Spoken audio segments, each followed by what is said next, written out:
Hey guys, it's Sam with the Film Fan Club here to review for you today Orange is the New Black, Season 4. All the whole season, I'm going to talk about it, but I'm especially going to highlight the last episode of Season 4, Episode 13.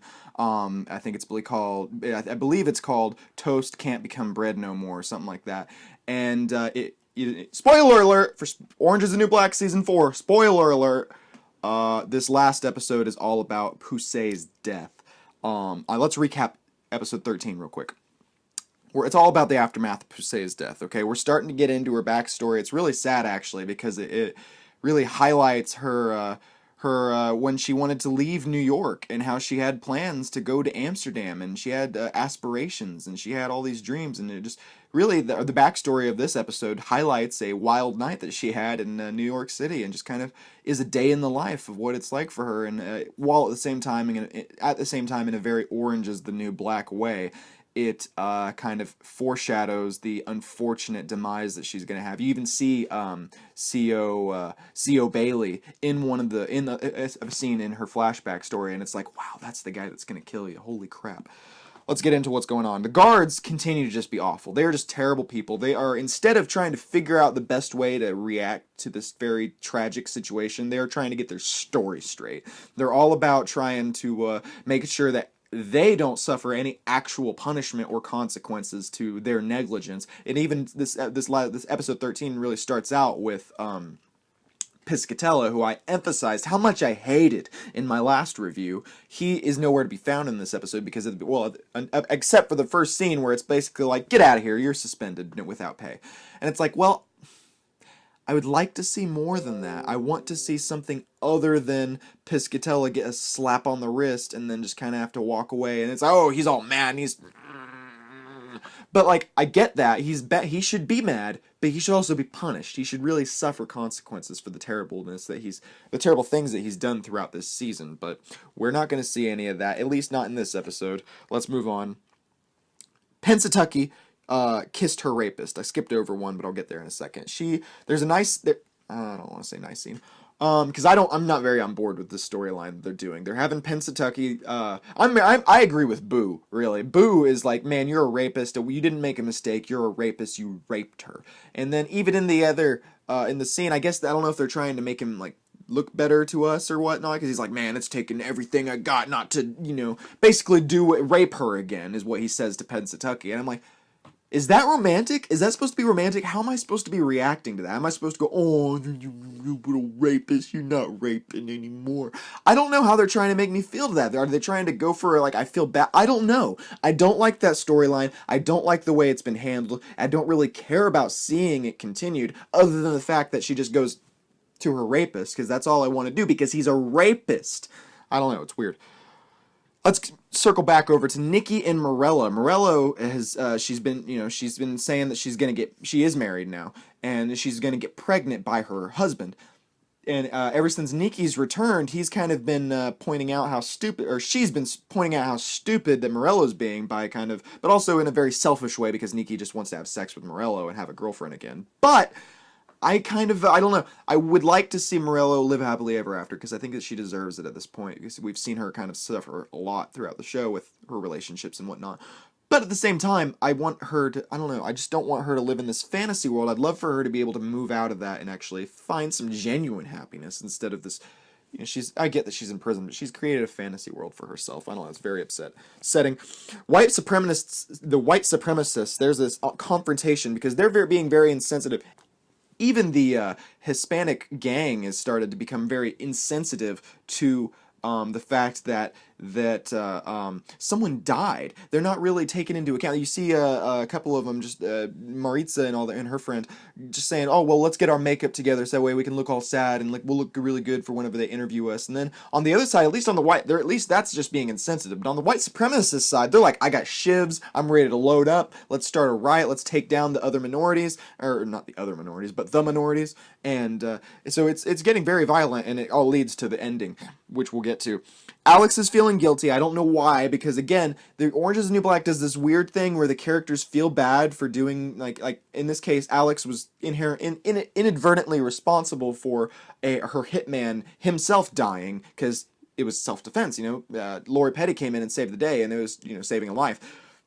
And then Alex in this episode, she's like feeling bad, like that was a person that we killed. He had no, not that he had a family, but he had friends. He was my friend for a little while, and it's like, Alex, I don't know if you realize this, but he was a murderer. He was trying to kill you, and I'm not really on board with how bad they're making her feel, and how it's like he had a name, no one should die without a name. It's like, well, but if you're a terrible hitman for a drug cartel who's in charge of seeing other people die without a name, maybe you kind of forfeit that right. I don't know, that's just me, but I'm not very on board with this whole Alex is feeling guilty thing. I don't like that, and I wish they would stop it.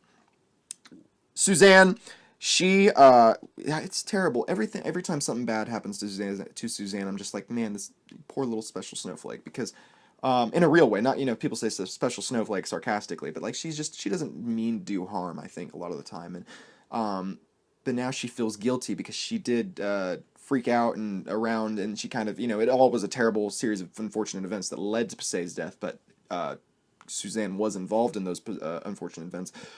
So now she's like going around wondering, like, I wonder what it's like to not be able to breathe. And that's just things like that, it's very sad for me. It's just like, oh man, you poor thing, wondering what it'd be like someone in her position to try and comprehend something like that. It's unfortunate. And what else? So yeah, then she actually does almost suffocate herself. Then she gets put in medical with her ex. And I hope that they're not going to try and make us feel bad for her ex, or make Suzanne feel bad for her ex, because her ex was trying to instigate a fight with her. So I think that she had it coming. But let's see where they go with that. Alex is feeling guilty. Suzanne's in medical with her ex. Caputo, he's trying to do the right thing. He really does try to do the right thing, because he realizes that there is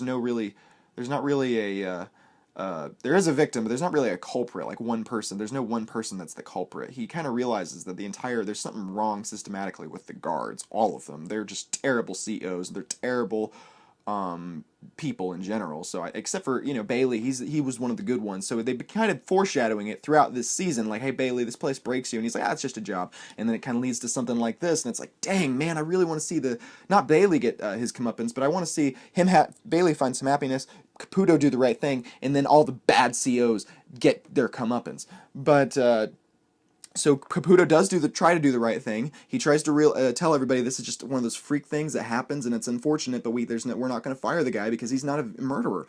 But Tasty hears that. She gets pissed, understandably so, because one of her best friends just died, okay? And then she goes out and tells all the friends, but that immediately starts a riot. So now there's a riot between all of the Hispanics, the black community in the prison, and the white people in the prison. So there's a large riot going on. What happens is they're one of the terrible COs, the one that made Maritza eat a mouse earlier in the season. He's brought a gun into the thing, and he's like, man, I gotta defend myself like a dumbass. But then he, of course, loses the gun in the middle of this riot, and the season ends with Daya holding the gun to his head saying, you COs are all the same. And I'm just sitting there saying, shoot him! Shoot him! I want to see him. Okay, that's a little harsh to say. I want to see him die. But just all these terrible characters in a show where we become so used to the good guys, the protagonists, getting put down, beat down, and downtrodden, and then unfortunate things happening to them, and the bad guys, the obvious bad guys, winning, constantly getting away with it. And maybe I'm just kind of still pissed off that Hillary Clinton's not going to get indicted, but I want to see the bad person finally get their comeuppance! I want to see the bad person get what they deserve, finally! Sorry, I probably just peeked out the microphone. Sorry, future Sam that has to edit this. But no, I'm just very upset with seeing the bad person get away with it at the end of it all. And I really would like to see somebody who's a bad person get what they deserve for being a bad person. I'd love to see it be Hillary Clinton. But also I'd love to see, in the context of Orange is the New Black, circling back around to Orange is the New Black, I would like to see the CO. I was rooting for Diet. I should pull the trigger. I don't know. So we'll see what happens. That I didn't like that they ended it on a cliffhanger, and I'm kind of back to where I was earlier. I'm like, this is not a comedy show anymore. This is a drama with elements of comedy, because I don't know a lot of comedies that have one of the main characters dying. And that, well, okay, people can probably give me examples in the comment section below, but I think this show has more elements of drama than comedy. So. That's Orange is the New Black season 4. What did I think of the whole season altogether? It was a roller coaster, man. And I had some episodes where I was like, man, let's get through it. Then I think that they have a little bit too much story to tell. More they bit off more that they can chew. I'd like to see in future seasons kind of hone down a little bit on some specific storylines, the best ones, and maybe continue with those and stop trying to focus on everybody in the prison, because while they are interesting to a degree, they kind of it loses it, I think, a little bit after as the time goes on. So we'll see how that goes. We'll see how everything progresses in the show moving forward for season 5, because this show has been renewed for 3 more seasons, 5, 6, and 7, and we'll see what happens after those 3 seasons end. But it'll be interesting to see where they pick up in season 5, and will Daya pull the trigger or will she not?